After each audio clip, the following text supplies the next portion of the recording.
নমস্কাৰ স্বাগতম জনাইছো খেলৰ সংবাদৰ মাজলৈ আৰু ষ্টুডিঅত মই হিমাদ্ৰী আৰু প্ৰথমে দিব বিচাৰিছো এজাক কিশোৰৰ অদম্য সাহসৰ কথা বুকুত এমুঠি হেপাহ আৰু মনত অদম্য সাহস লৈ কাৰাটেৰে বিশ্ব জয় কৰাৰ সপোন ৰচিছে কলিয়াবৰৰ এজাক কিশোৰে নিমিষতে ভাঙিব পাৰে টিউবলাইট কলহ আৰু টাইলছ কলিয়াবৰৰ সৰুভগীয়া স্থিত ডক্টৰ টি আও ষ্টেডিয়ামৰ এডল অক্লান্ত যুঁজাৰুৱে কাৰাটেৰে ব্লেক বেল্ট ডিগ্ৰীধাৰী বিপ্লৱ কুমাৰ শইকীয়াৰ তত্ত্বাৱধানত আয়ত্ত কৰিছে ইটোৰ পিছত সিটো বিদ্যা কলিয়াবৰৰ সংবাদদাতা পংকজ শইকীয়াৰ এক বিশেষ প্ৰতিবেদন আগবঢ়াইছো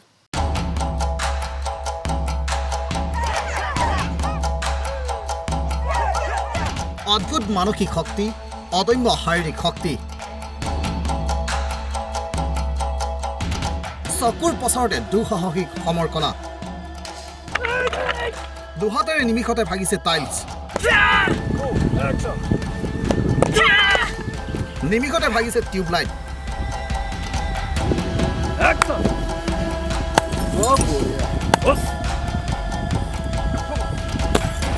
কলাৰ সৌন্দৰ্যতাৰে ভাঙিছে পানী ভৰ্তি কলহ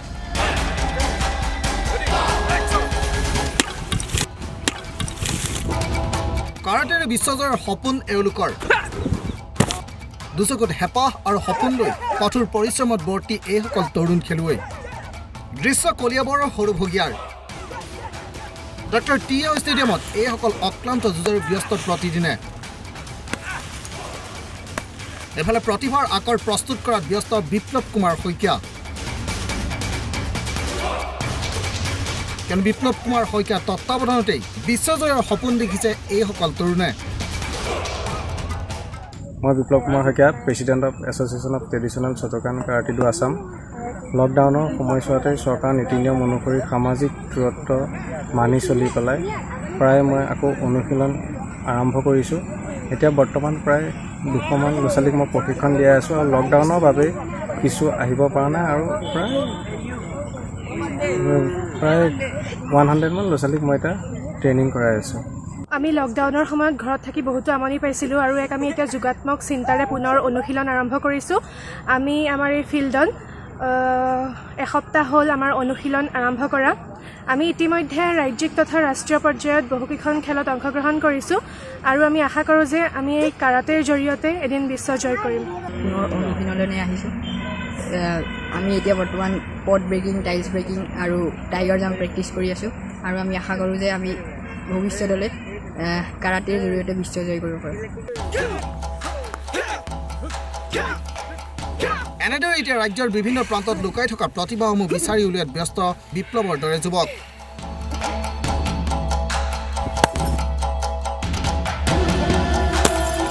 কলিয়াবৰৰ পৰা পংকজ শইকীয়া ঈশান নিউজ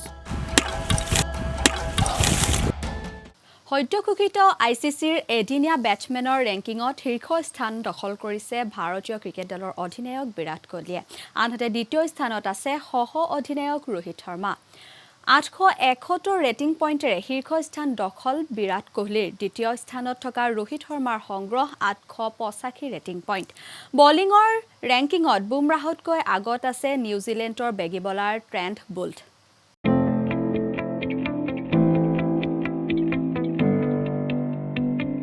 বিৰাট কোহলী প্ৰথম স্থানত দ্বিতীয় স্থানত আছে ৰোহিত শৰ্মা এয়া সদ্য প্ৰকাশিত ICCৰ এদিনীয়া বেটছমেনৰ ৰেংকিঙৰ তালিকা 871 ৰেটিং পইণ্টেৰে কোহলীয়ে শীৰ্ষস্থান অক্ষুণ্ণ ৰাখিছে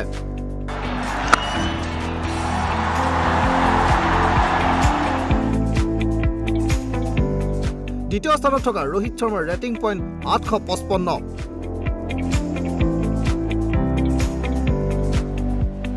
তৃতীয় স্থানত আছে পাকিস্তানৰ বাবৰ আজম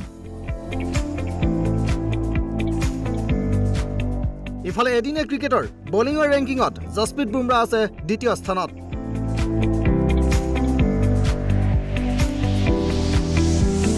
প্ৰথম স্থানত আছে নিউজিলেণ্ডৰ বেগী বলাৰ ট্ৰেণ্ট বোল্ট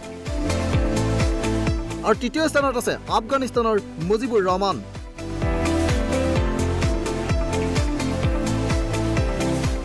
এফালে এদিনীয়া ক্ৰিকেটৰ অলৰাউণ্ডাৰ ৰেংকিং তালিকাত প্ৰথম 10 জনৰ ভিতৰত ভাৰতৰ পৰা আছে কেৱল ৰবীন্দ্ৰ জাদেজা ৰবীন্দ্ৰ জাদেজা আছে 8ম স্থানত।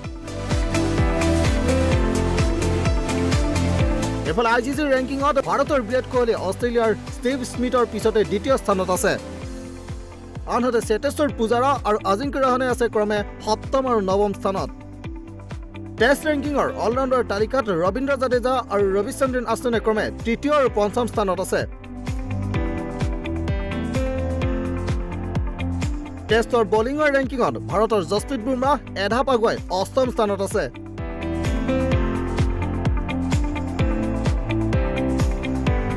এয়া হৈছে ICCৰ সদ্য ঘোষিত ৰেংকিঙৰ তালিকা আৰু এই ৰেংকিঙৰ তালিকা চাই এতিয়াও ক'ব পাৰি ভাৰতীয় ক্ৰিকেটাৰৰ দপদপনি বিশ্ব ক্ৰিকেটত।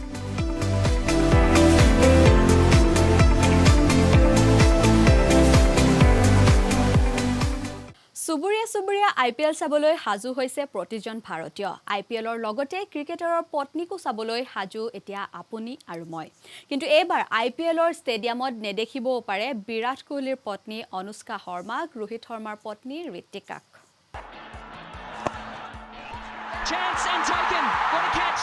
ক্ৰিকেট প্ৰেমীসকলৰ উৎকণ্ঠাৰ অন্ত পেলাই 19 ছেপ্টেম্বৰত ডুবাইত অনুষ্ঠিত হ'ব IPL 2020। সম্পূৰ্ণ 2 মাহ ধৰি অনুষ্ঠিত হ'ব IPL মেচ। খেলুৱৈসকলে খেলৰ অনুশীলনৰ বাবে 1 মাহৰ পূৰ্বে যাব লাগিব ডুবাইলৈ। মুঠ 3 মাহ সময় খেলুৱৈসকল জড়িত থাকিব IPLৰ সৈতে। খেল খেলিবলৈ সাজু প্ৰতিটো দলৰ খেলুৱৈ আৰু খেল উপভোগ কৰিবলৈ সাজু হৈ উঠিছে দৰ্শক। খেল চাবলৈ আপুনি মই সাজু পৰিয়ালৰ সৈতে। খেলৰ সময়ত আপোনজনক সংগ দিবলৈ ডুবাইলৈ উৰা মাৰিব পাৰিবনে খেলুৱৈসকলৰ পত্নী প্ৰেয়সী?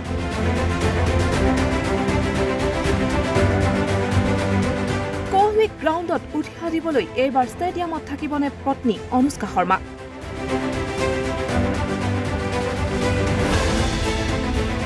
ৰোহিত শৰ্মাক সংগ দিবলৈ ডুবাইলৈ যাব পাৰিবনে পত্নী ঋতিকা হছদে? কৰোনা মহামাৰীৰ পৰিপ্ৰেক্ষিতত সৃষ্টি হোৱা এই অনিশ্চয়তাই নতুনকৈ পিতৃত্বৰ গৌৰৱ অৰ্জন কৰা হাৰ্দিক পাণ্ডিয়াক বাৰুকৈ অস্বস্তিত পেলাব নেকি?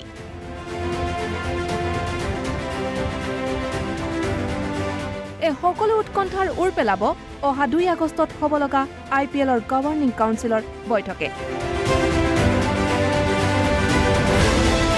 বৈঠকত নিশ্চিত হ'ব IPLৰ সময়সূচী, লগতে চূড়ান্ত হ'ব কেতবোৰ বিষয়। আনহাতে আলোচনা হ'ব পাৰে পত্নী আৰু প্ৰেয়সীক লৈ উত্থাপন হোৱা বিষয়টো। স্পৰ্টছ ডেস্ক ৰিপৰ্ট, ঈশান নিউজ। সমৰ কলাৰ জৰিয়তে দেশ বিদেশত ভাৰতৰ হৈ সুনাম কঢ়িয়াই আনিবলৈ সক্ষম হৈছে ছয়গাঁৱৰ ভুৰকিবাৰীৰ মনোজ কুমাৰ দাসে। মনোজ কুমাৰ দাসে কাৰাটে, উচু, কিকবক্সিং, কুংফুত ৱৰ্ল্ড গেমছ পৰ্যায়ত সোণ, ৰূপ আৰু ব্ৰঞ্জৰ পদক বুটলিবলৈ সক্ষম হৈছে। লগতে ছয়গাঁৱৰ বহু যুৱক যুৱতী শিশুসকলক সমৰ কলাৰ প্ৰশিক্ষণ দি আহিছে। চাওঁ আহক ছয়গাঁৱৰ সংবাদদাতা বিশ্বজিৎ দাসৰ এক প্ৰতিবেদন।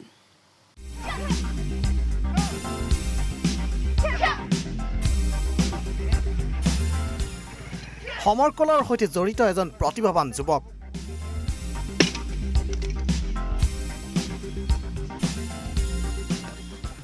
নাম তেওঁৰ মনোজ কুমাৰ দাস।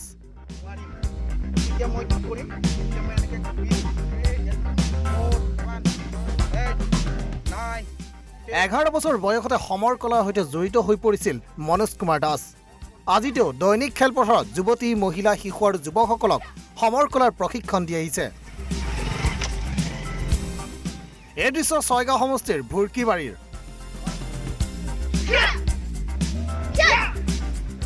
ভুৰকিবাৰী অঞ্চলৰ সকলোৰে চিনাকি এটা নাম মনোজ কুমাৰ দাস।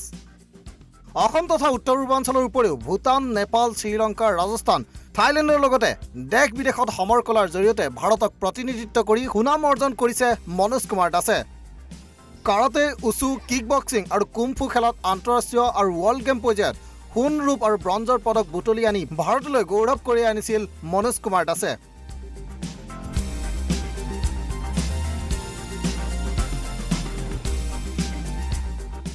শৈশৱৰ পৰা পিতৃ মাতৃৰ স্নেহ আৰু মৰমৰ পৰা বঞ্চিত হৈ ককাক উপেন দাসৰ তত্বাৱধানত থাকি ডাঙৰ দীঘল হোৱা এইগৰাকী প্ৰতিভাৱান যুৱকৰ কাষত আমাৰ ছয়গাঁৱৰ সাংবাদিক বিশ্বজিৎ দাস। ঈশান নিউজে খবৰ ল'লে মনোজ কুমাৰ দাসৰ। মই এতিয়া উপস্থিত আছোঁ ছয়গাঁও বিধানসভা সমষ্টিৰ বনগাং ক্ৰীড়া সন্থাৰ খেলপথাৰত আৰু এই খেলপথাৰতে আছে এগৰাকী বিখ্যাত সমৰ কলাৰ লগত জড়িত যুৱক।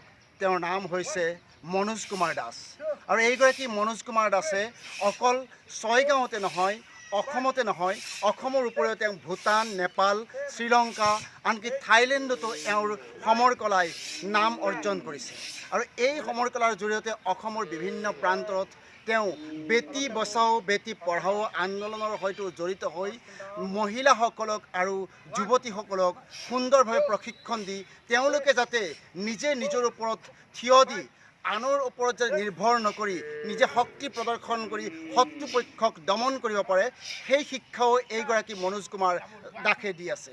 ইতিমধ্যে এইগৰাকী মনোজ কুমাৰ দাসে শৈশৱৰ পৰাই এই সমৰ কলাৰ সৈতে জড়িত আৰু কিন্তু দুৰ্ভাগ্যৰ বিষয় এইগৰাকী মনোজ কুমাৰ দাসে এতিয়ালৈকে চৰকাৰীভাৱে একো সাহায্য নপোৱাৰ উপৰিও তেওঁ বিভিন্ন ধৰণৰ আবেদন নিবেদন কৰিও তেওঁ সুফল পোৱা নাই।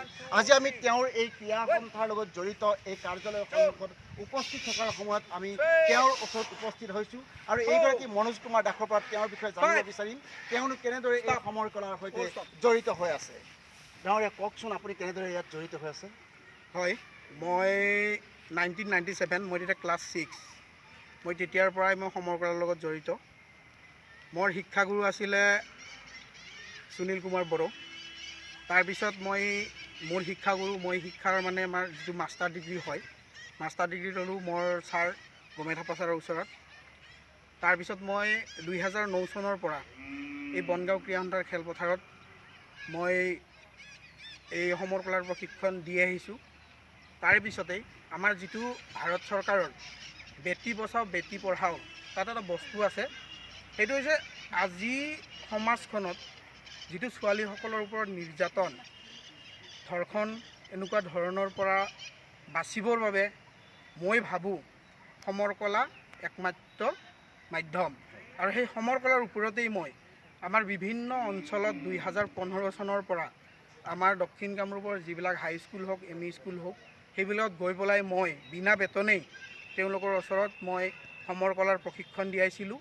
বৰ্তমান সেইটো অসম চৰকাৰে এইটো 3 মাহৰ কাৰণে এতিয়া হাইস্কুলবিলাকত নিৰ্ধাৰণ কৰিছে, তো সেইটো মই চলাই আহিছোঁ।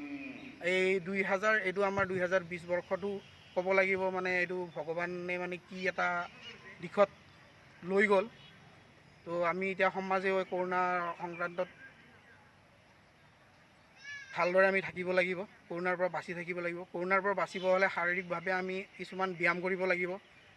কৰোণাৰ ফালৰ পৰাই মই কওঁ যদি কৰোণাটো যদি আমি শাৰীৰিকভাৱে এনেকৈ যদি সদায় যদি আমি ব্যায়ামবিলাক কৰি থাকোঁ হয়তো আমাক মানে কৰোণা আক্ৰমণ কৰিব নোৱাৰিব। হয়, সুন্দৰ কথা এটা কৈছে। শাৰীৰিকভাৱে যদি আমি ব্যায়াম আদি কৰি থাকোঁ বা শৰীৰ চৰ্চা কৰি থাকোঁ তেতিয়াহ'লে আমাক কৰোণাই আক্ৰমণ কৰিব নোৱাৰে। হয়, দেহা থাকিলেহে বেহা আৰু এইগৰাকী মনোজ কুমাৰ দাসে ইতিমধ্যে বিভিন্ন ধৰণৰ ছাত্ৰ ছাত্ৰীৰ লগতে যুৱক যুৱতী আনকি এই অঞ্চলৰ লগতে ছয়গাঁও, মিৰ্জা, বিজয়নগৰ আনকি বকতো এওঁৰ নাম সুনাম আছে। গতিকে এইগৰাকী মনোজ কুমাৰ দাসৰ পৰা আমি এই সমৰ কলাৰ শিক্ষা লোৱা উচিত। কোনো ধৰণৰ অৰ্থৰ কথা নাভাবি বনগাঁও ক্ৰীড়া সন্থাৰ খেলপথাৰত এনেদৰে এতিয়া প্ৰতিদিনে ব্যস্ত মনোজ কুমাৰ দাস।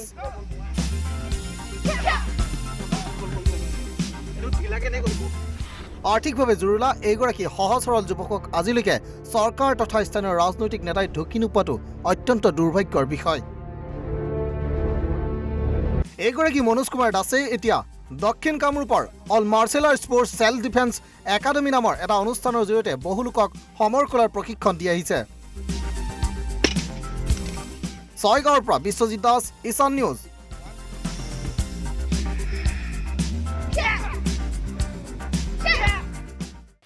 পিতৃত্বৰ সুখ লভিলে ভাৰতীয় ক্ৰিকেট দলৰ অলৰাউণ্ডাৰ হাৰ্দিক পাণ্ডিয়াই। ছাৰ্বিয়াৰ পত্নী নাতাছা ষ্টানকোভিছে বৃহস্পতিবাৰে বডোদৰাৰ এখন হাস্পতালত জন্ম দিয়ে এটি পুত্ৰ সন্তান। পাণ্ডিয়া দম্পতীলৈ অভিনন্দন বাৰ্তা প্ৰেৰণ কৰিছে ভাৰতীয় ক্ৰিকেট দলৰ অধিনায়ক বিৰাট কোহলিৰ লগতে আন বহুজনে।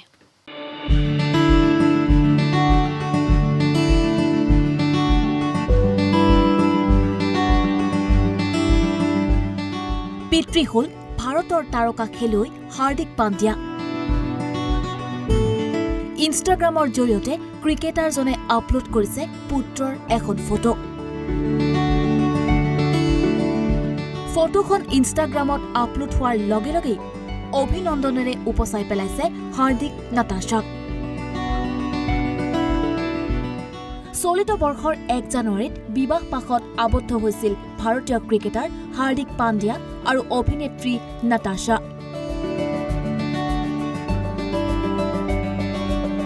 আৰু আজি দুয়োজনৰে জীৱনলৈ আহিছে এটি দেৱশিশু।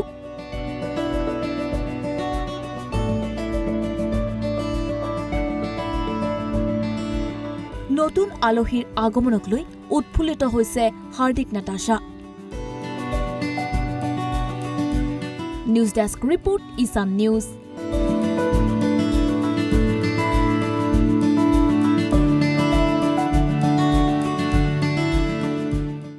কিশোৰীসকলে পাব নতুন ফুটবল লগতে খেলৰ উপযুক্ত সুবিধা আৰু এয়া হৈছে ইছান নিউজৰ বাতৰিৰ সুপ্ৰভাৱ।